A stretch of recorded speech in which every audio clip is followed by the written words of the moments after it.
Everybody knew about the Boogeyman's house.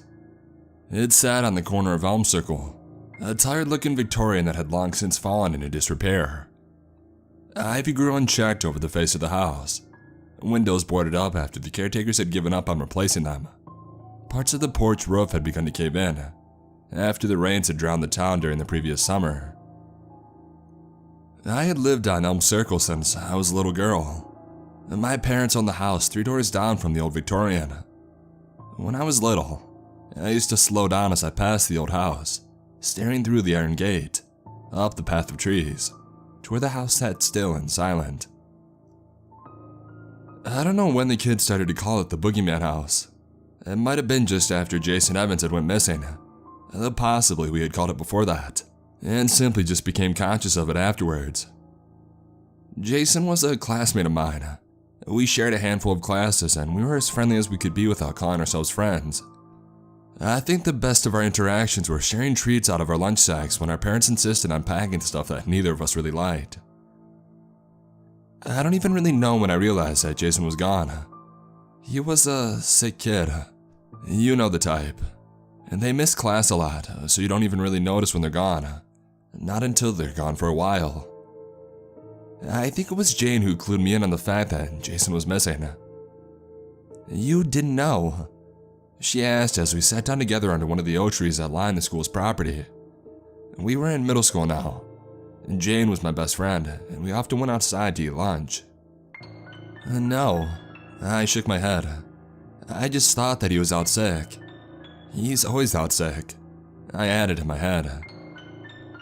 Jane nodded her head before taking a large gulp of her pop. "Yeah, my dad said they're looking all over the place for him, but nobody knows where he's gone. They're worried because I guess his mom's not right in the head." I frowned. I knew the term. It meant crazy. I had an uncle who my dad said wasn't right in the head a lot, but he was locked up in a mental hospital because nobody had time to put up with his issues.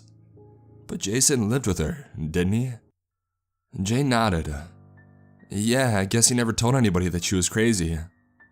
She shrugged her delicate shoulders and we both lapsed into silence. The rest of the school day became a blur. I made it home faster than ever before and went straight to my mom. "Is Jason really missing?" At my mom's blank look, I added, "The boy from school. They're saying that he's missing, that his mom is crazy like Uncle Ryan's crazy." Mom got her unusual pained look at the mention of Uncle Ryan. He was her brother, and I guess that she didn't like being reminded that he wasn't right in the head. "Don't talk about your uncle," she said. Jason is the boy from the next street over, isn't he?" "I don't know where he lives." "Yes." My mom returned to the dishes she'd been washing before I interrupted her. "Jason's missing. The police are looking for him. I'm sure that he'll be fine." That was the end of the conversation. They didn't find Jason. Not for many months anyways.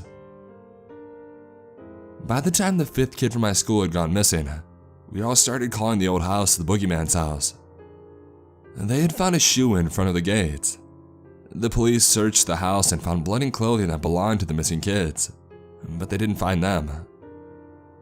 My mom started driving me to school after that. I was staring out of the car window when I saw the man standing behind the iron fence. He was tall, wearing dark clothing. He was holding something in his hand. I remember thinking that it was an interesting Halloween prop. There were police all around the house when Mom brought me home from school. I couldn't figure out why there was a sheet draped over one of the iron spikes at the top of the fence. My mom said nothing the entire way home, but her face was pale and drawn. I went straight to my room when I got home, closing my door tightly as I went to pick up my phone to call Jane. My phone was already off the hook when I grabbed it, and all I got was nothing when I placed the receiver to my ear. Thinking that the cord had come loose from my wall, I bent down and I followed the outlet. The cord was neatly cut. Standing up, I nearly banged my head on my desk. I turned and I blinked. "Mom?" She was standing in the doorway, watching me with a strangely blank expression on her face. "Is something wrong?" She said nothing. With a jerky movement of her hand, she reached out and closed my bedroom door. The latching sound of its closing sounded impossibly loud. The footsteps that led away from my room sounded heavy, almost like boots. I pushed myself up off the floor and started for the door, only to freeze when I caught sight of the floor directly in front of my door. Something red was oozing from underneath it. With a shaking hand, I reached out and I turned the lock on my handle. A thud from the room next to mine made me shriek.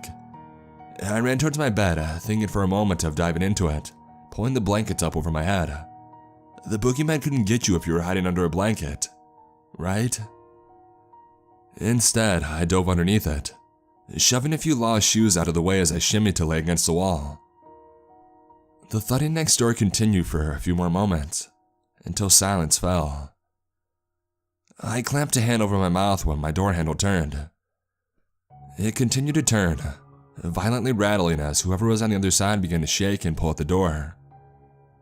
I could hear the wood beginning to splinter, and a soft male voice cursing. Finally, the door gave way. I tried not to cry as I watched a pair of black boots come into my little line of sight. He checked the closet first, then he went to my window, which I had left open that morning because the weather had been so nice when I had left for school. He uttered a few more curses before he turned away from the window. For a moment, he stopped in front of my bed. I wanted to scream in terror as he just stood there. Both of my hands were clamped tightly over my mouth. After what seemed like forever, he turned and he left, closing the door behind him as he went. I'm not sure how long I lay underneath my bed. Time was meaningless at that point. Alice! My dad's voice sounded like it was coming from somewhere far away. Alice, where are you?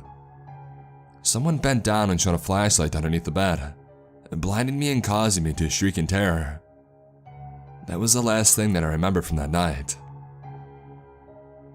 My next conscious memory was of a nurse in the hospital giving me a cup of water. My throat felt like somebody had burnt it, and I drank the water so fast that I nearly choked on it. The nurse took the water away from me after that, and I remember being upset because I was so thirsty. Dad didn't visit. Aunt Marla came from the city and took me to live with her. We went back to the house and I was allowed to pack up my things. And they cleaned most everything up, but there was still a dark stain in front of my bedroom door. The door itself was actually gone by this point. As I was packing my things away, I noticed that Timber, my stuffed rabbit, had blood on his white fur. I picked him up and I held him close. He didn't smell right anymore. He smelled sour. Aunt Marla eventually came to see what was taking me so long, and she took Timber from me, promising that we'd get him washed up and he'd be just fine afterwards. I still have Timber, and there's still brown stains freckled about his white fur. Eric, my husband, knows better than to ask about the stains. The news report didn't include my name, but Aunt Marla never changed my last name, so it's not too hard to connect the pieces. Aunt Marla did try to keep me from reading the papers after she had brought me to her house, but I read them anyways. There is no such thing as the Boogeyman. I know that now. The Boogeyman is just the monster that children think up because we don't have any concept of true evil. Like the strange uncle who was supposed to be locked away. Only he wasn't. Uncle Ryan was never locked away in an insane asylum like he should have been. He lived with my grandma and grandpa out at the farm, helping them when it came time to slaughter animals. He was always good at slaughtering them. A little too good, I guess you could say. Mom and him didn't get on.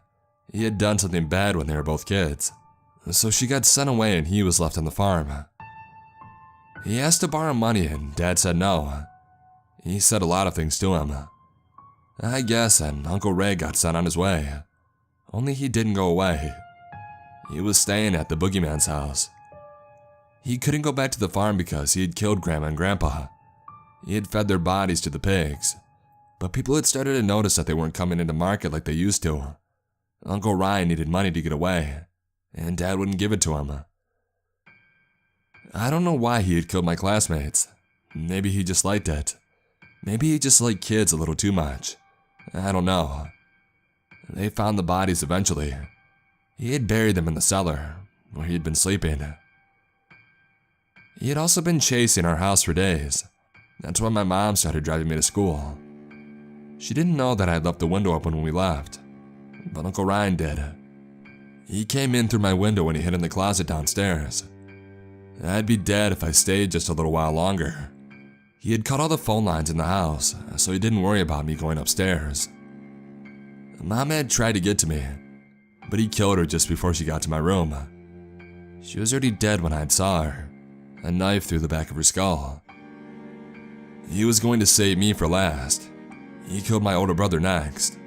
That was the thumping that I had heard. Luke put up a good fight, I guess.